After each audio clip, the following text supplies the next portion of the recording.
మనం కోరుకుంటే జరగడం అనేటటువంటిది కష్టం కావచ్చు, కానీ మన చేతిలో ఉన్నది మనం వదిలేసుకోవడం అన్నటువంటిది మాత్రం చారిత్రక తప్పిదమే అవుతుంది. మెడికల్ కళాశాలలు ఇప్పుడు రాకపోతే మరెప్పుడు తెచ్చుకోగలుగుతాం? ప్రభుత్వం చేతిలో ఇప్పుడు పెట్టకపోతే మరెప్పుడు చేయగలుగుతాం?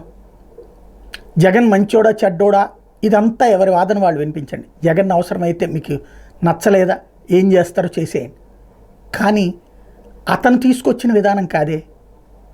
ఓ పక్కన ఇక్కడ భారతీయ జనతా పార్టీ రాష్ట్రంలో ప్రభుత్వంలో భాగస్వామి, కేంద్రంలో భారతీయ జనతా పార్టీ నేతృత్వంలో ప్రభుత్వంలో తెలుగుదేశం భాగస్వామి.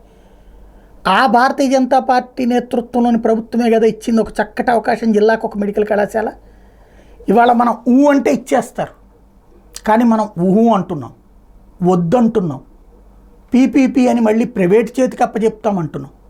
ప్రభుత్వం చేతిలో మెడికల్ కళాశాల రావడం అన్నది అదృష్టం, అద్భుతమైన అవకాశం, ప్రభుత్వానికి దక్కిన వరం.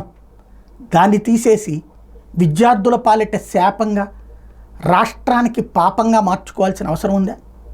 భవిష్యత్ తరాలకి కష్టాలను మిగిల్చాల్సిన అవసరం ఉందా?